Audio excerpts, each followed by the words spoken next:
যে ওমা খালাকতুল জিন্না ওয়াল ইনসা ইল্লা লিয়াবুদুন, আমি জিন আর মনুষ্য জাতিকে সৃষ্টি করেছি এই কারণে যে তারা শুধুমাত্র আমার ইবাদত করবে, আমার প্রশংসা করবে, আমার হুকুম আহকাম মেনে চলবে, জি আমার দ্বীনের উপরে অটল থাকবে, এক কথায় তারা আমার গোলামি করবে। এই কারণে আমি মানুষকে পৃথিবীতে পাঠিয়েছি। আচ্ছা, আপনাদের কাছে আমি একটা জিনিস জানতে চাচ্ছি, সেটা হচ্ছে এই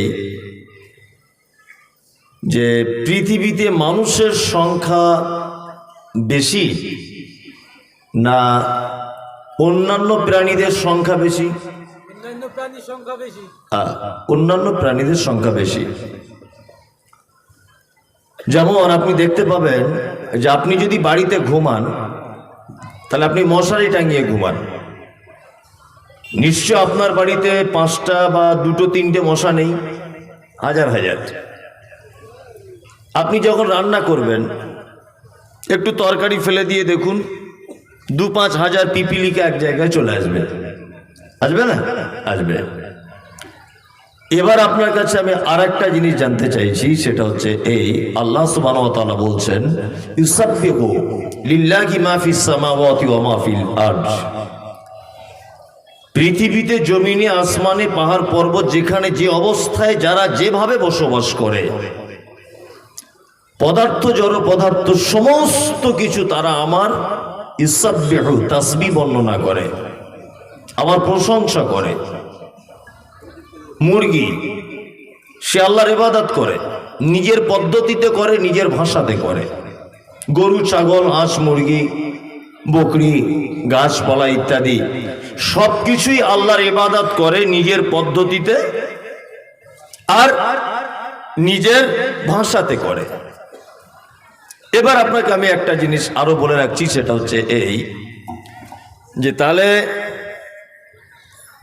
মানুষ যদি সারা পৃথিবীতে 1 কোটি যদি বসবাস করে, ধরে নেন 1 কোটি সারা পৃথিবীতে মানুষ বসবাস করে, তাহলে ভেবে নিতে হবে 100 কোটি অন্যান্য প্রাণী বসবাস করে, 99 গুণ বেশি।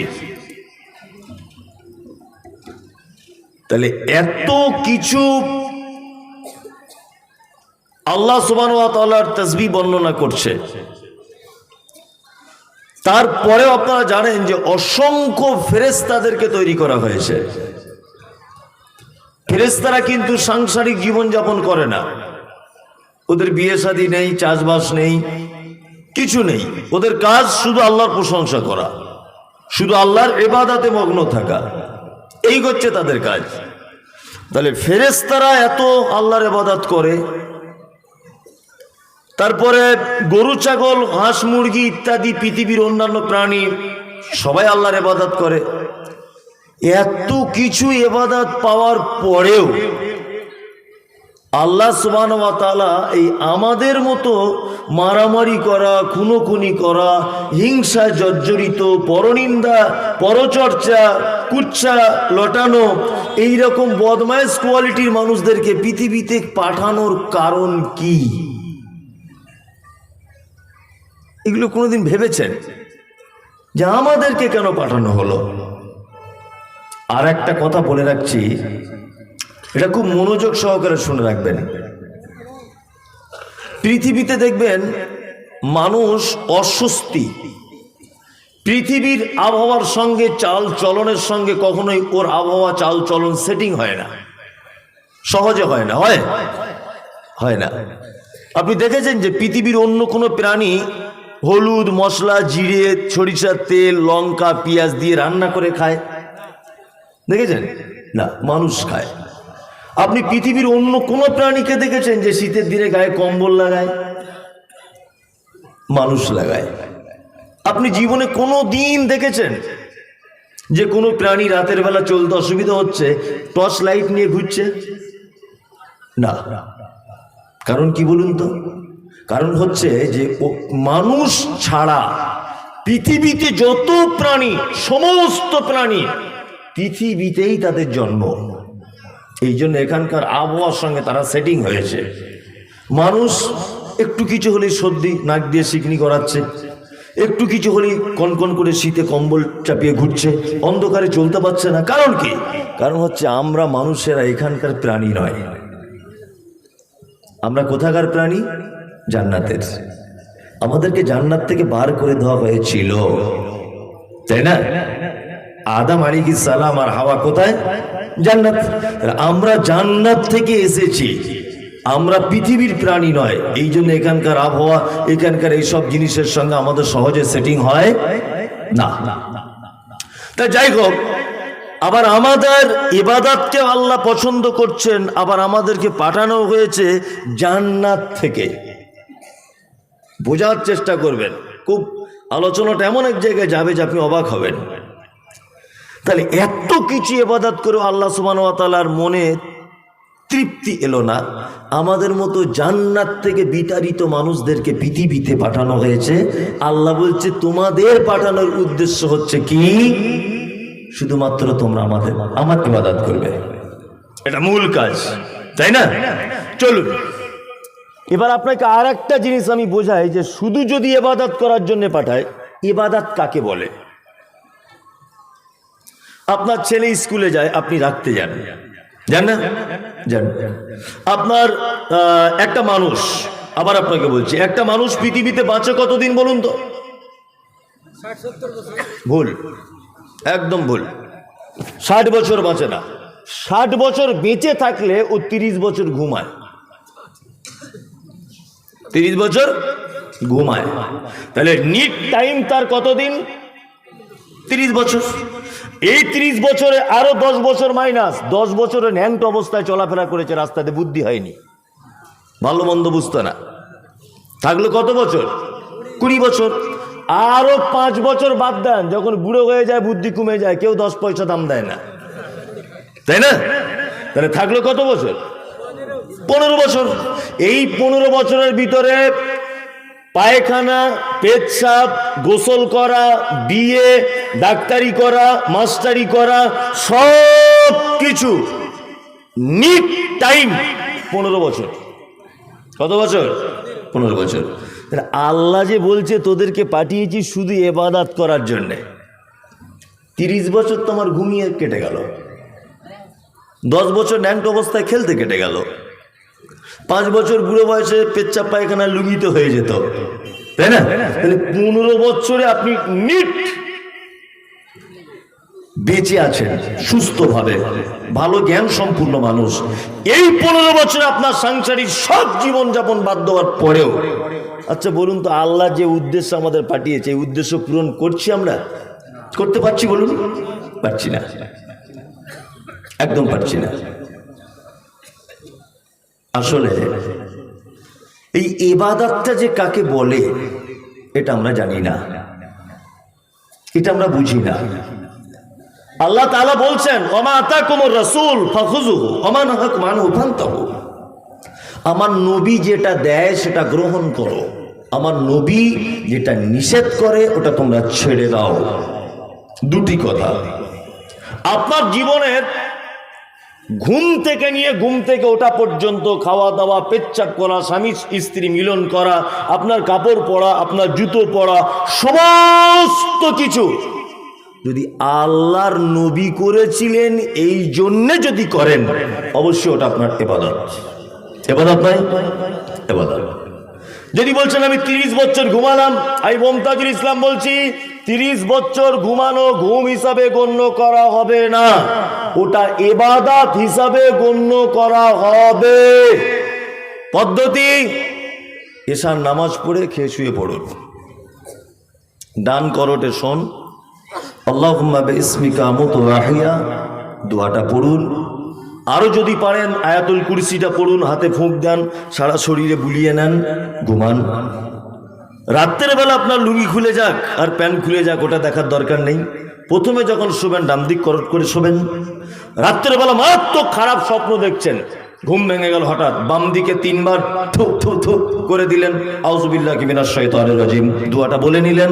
ফজর আজান দিল মুয়াজ্জিন, আসসালাতু খায়রুম মিনান নাওম, আপনি উঠে পড়ুন। আবার উঠেই আলহামদুলিল্লাহিল্লাযী আহইয়ানা বা'দা মা আমাতানা ওয়া ইলাইহিন নুশুর দোয়া বলুন। তারপরে কি করবেন? ডান হাত বাম হাত কবজি পর্যন্ত ভালো করে ধুয়ে নেবেন। হাদিসে আছে যে রাতের বেলা তোমার হাত কোথায় গিয়ে চুলকিয়েছে তুমি তো জানো না, জানো না। প্রথম কাজ হচ্ছে তুমি হাতটাকে ভালো করে ধোবে, মেসওয়াক করতে করতে তুমি মসজিদে চলে যাবে। এই পদ্ধতিতে যদি আপনি ঘুমান, যে 30 বছর সাধারণ আপনি ঘুমিয়েছেন ওটা আপনার ইবাদতে পরিণত হবে ইনশাআল্লাহ। 2, আপনি দর্জির কাছে একটা প্যান কাটতে গেছেন, প্যান, আপনি দর্জিকে বলুন যে দেখুন ভাই, আপনি আমার যে প্যান্টটা কাটবেন এই প্যান্টটা একটু গাঁটের 2 আঙুল উপরে কাটবেন বা 3 আঙুল। যদি দর্জি বলে এটা কেন, আপনি বলুন মুহাম্মদ সাল্লাল্লাহু আলাইহি ওয়াসাল্লাম গাঁটের উপরে পড়তে বলেছেন তাই আমি প্যান্টটা গাঁটের উপরে করছি। যদি নবী বলেছেন বলে আপনি গাঁটের উপরে পড়েন, অবশ্যই ওটা আপনার ইবাদত। পানি আমরা ডক ডক ডক ডক করে পান করে নিই না, পান করে নিই। আপনি পানি পান করার ক্ষেত্রে 6টা সুন্নাত মনে রাখবেন। 1, বিসমিল্লাহ বলে পান করবেন। 2, বসে পান করবেন। 3, ডান হাতে পান করবেন। 4, 3 নিঃশ্বাসে পান করবেন। 5, পানিটা দেখে পান করবেন। 6, পান করা হয়ে গেলে আলহামদুলিল্লাহ বলবেন। আপনি দিনে যদি 10 বার 10 গিলাস পানি যদি পান করেন, অবশ্যই ওটা আপনার ইবাদত, তার বিনিময়ে আপনি নেকি পাবেন। মাথা থাকবে তাহলে যা কিছু করব সমস্ত কিছুর পথ ও পদ্ধতি কে হবে? আমাদের মুহাম্মদ সাল্লাল্লাহু আলাইহি ওয়াসাল্লাম।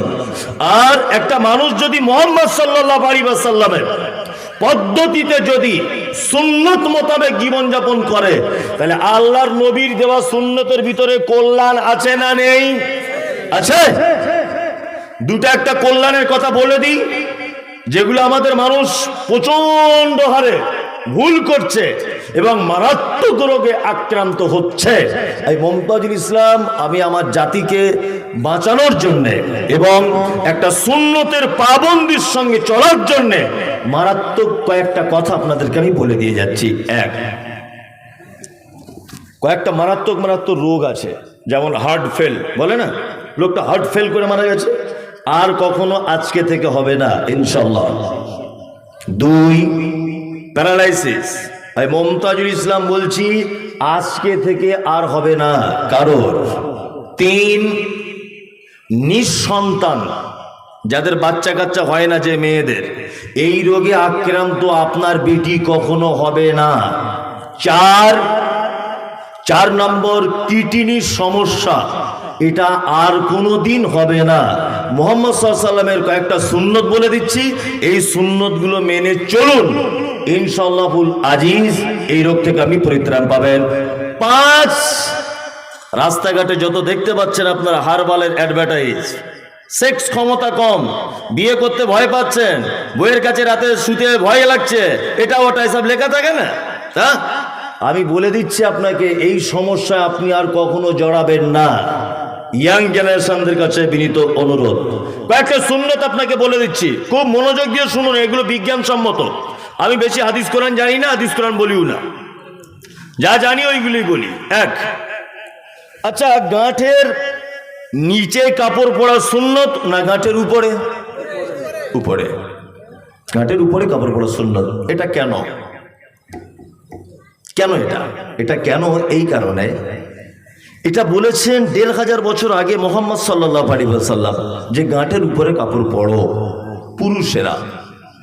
আমি প্রতিদিন কলম পত্রিকা পড়ি, আর কলম পত্রিকায় প্রত্যেক শুক্রবারে একটা বিদেশের ডাক্তার এবং চিকিৎসকদের কিছু গবেষণামূলক তথ্য ওখানে পেশ করে, দেয় না? দেয়। এই যে চাচাজি জানেন, তা ওখানে একজন গবেষক গবেষণা করে উনি তথ্য পেশ করেছেন যে মানুষের যৌবনের একটা হরমোন, সেক্সের একটা হরমোন, এই হরমোনটা পুরুষ মানুষের এই জায়গাটায় থাকে, এই গোড়ালির এই জায়গাটায়। বিজ্ঞান বলছে যদি একটা মানুষের 8 ঘন্টা যদি এই জায়গাটা হাওয়া বাতাস যদি না লাগে, আর এই জায়গাটা যদি সারা দিন রাত আটকিয়ে থাকে, তাহলে বৈজ্ঞানিক মতামত হচ্ছে এই যে ওই ছেলেটা অচিরেই সেক্স হারিয়ে ফেলবে, যৌনতা আস্তে আস্তে হারিয়ে যাবে।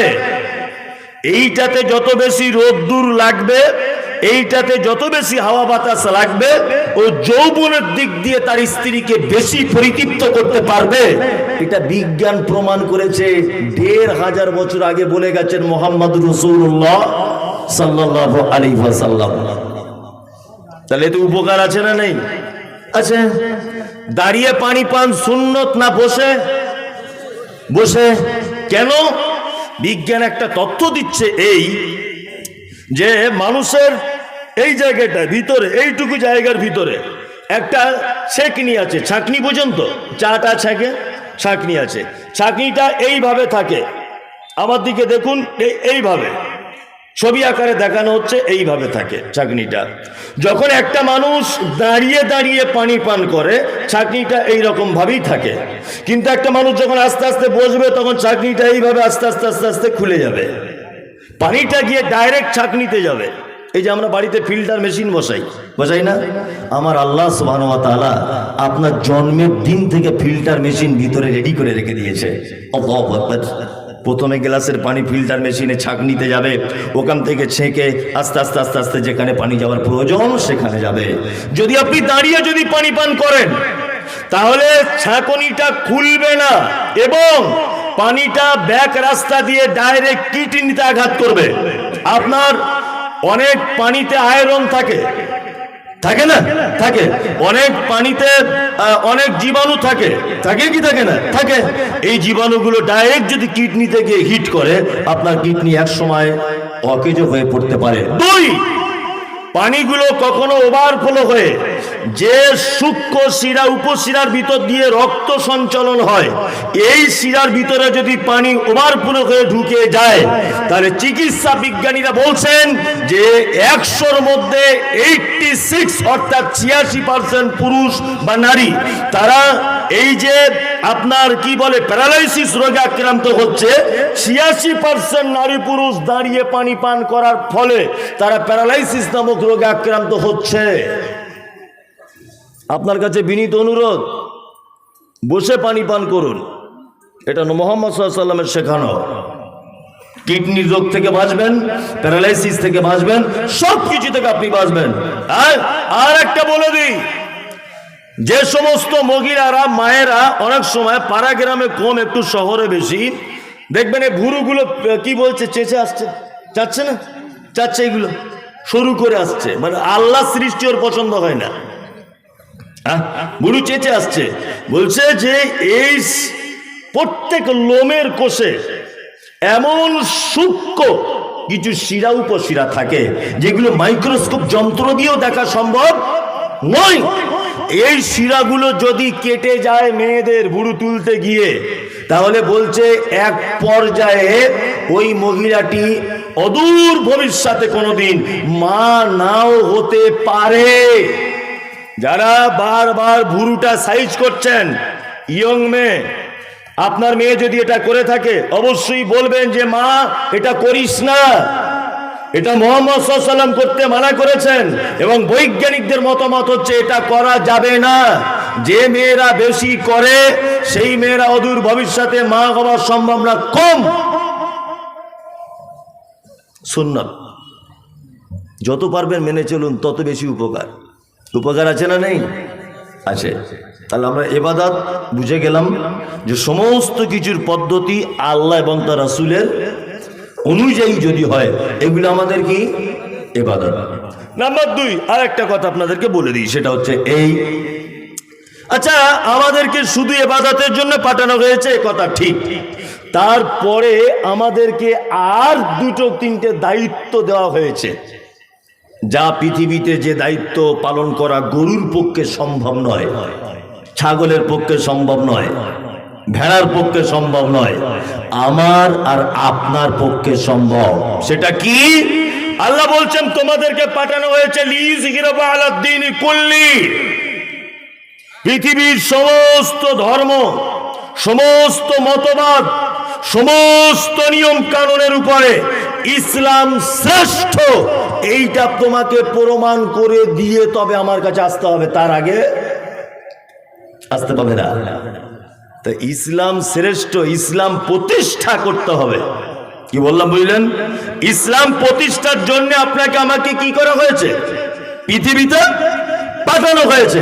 আচ্ছা বলুন তো, আমাদের দেশের পঞ্চায়েত থেকে শুরু করে দেশের রাষ্ট্রপতি, দেশের প্রধানমন্ত্রী, আচ্ছা বলুন তো এই পর্যন্ত যত শ্রেণীর কোয়ালিটির মানুষ আছে, এর অধিক অংশ ইসলামের শত্রু না বন্ধু? শত্রু। তাহলে এই রকম দেশে বসবাস করার পরেও ইসলাম প্রতিষ্ঠা করা সম্ভব না অসম্ভব? অসম্ভব।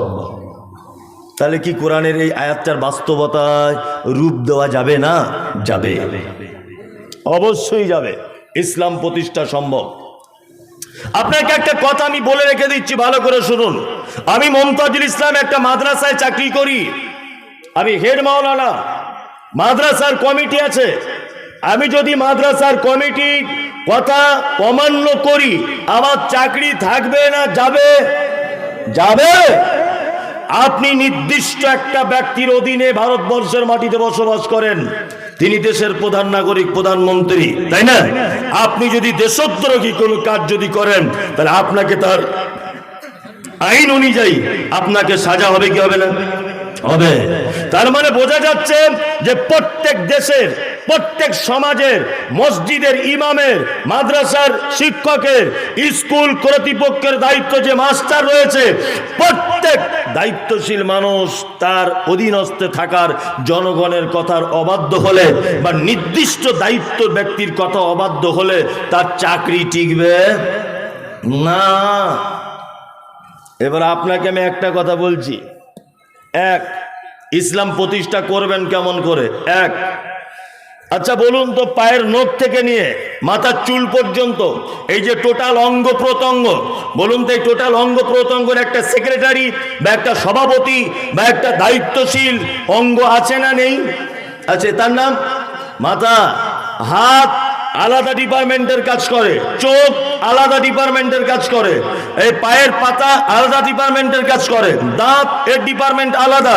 টোটাল ডিপার্টমেন্টের হেড কে? মাথা। তার মানে এতক্ষণ পর্যন্ত আপনি বলেছেন যে দায়িত্বশীল মানুষের কথা মতো না চললে চাকরি টেকে না। আমি মমতাজুল ইসলাম বলেছি আপনাকে সুদের টাকা হারাম। আপনার টাকা, আপনার হাত সুদ খেতে বাড়িয়েছে, আপনার ব্রেন বারবার ওকে বলছে, এই মমতাজুল ইসলাম কালকে বলেছে সুদের টাকা হারাম।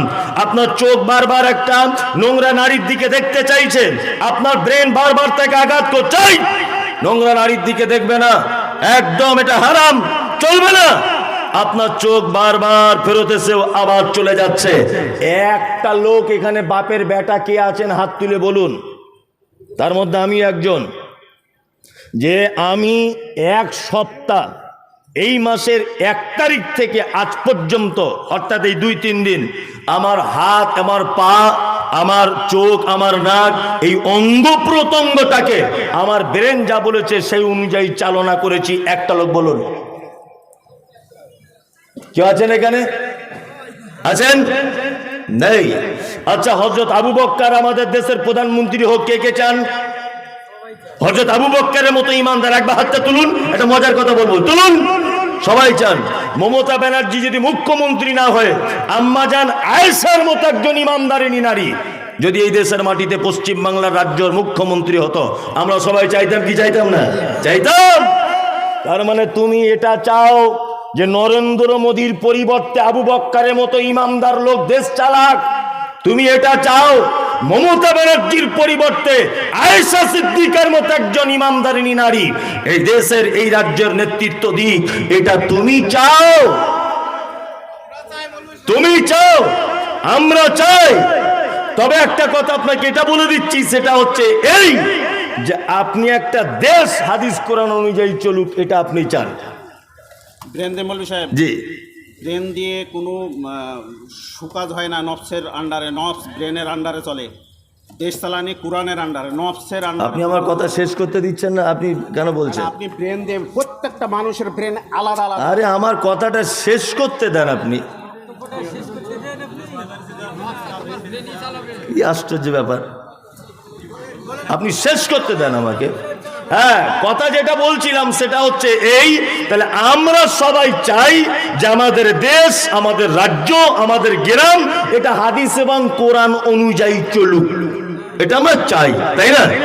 এবার আমি আপনাকে বলছি, আপনার পায়ের নখ থেকে নিয়ে মাথা পর্যন্ত এটা একটা দেশ ধরে নিতে পারেন, এটা একটা রাজ্য ধরে নিতে পারেন, বিভিন্ন ডিপার্টমেন্টে এক একটা অঙ্গ প্রত্যঙ্গ কাজ করছে, তাই না?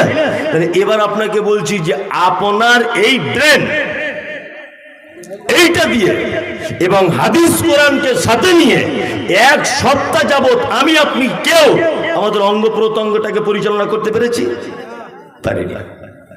আমরা একটা বৃহত্তম ব্যাপার নিয়ে ভাবি, কি করে একটা দেশ ইমানদারের সাথে চালানো যায়, কি করে একটা রাজ্য ইমানদার কোনো মানুষকে দিয়ে পরিচালনা করা যায়, কিন্তু আমরা কোনোদিন ভাবি না যে আমার 3.5 হাত বডিটা কি করে অঙ্গ প্রত্যঙ্গগুলো হাদিস এবং কোরআন অনুযায়ী চালানো যায়। কেউ ভাবি?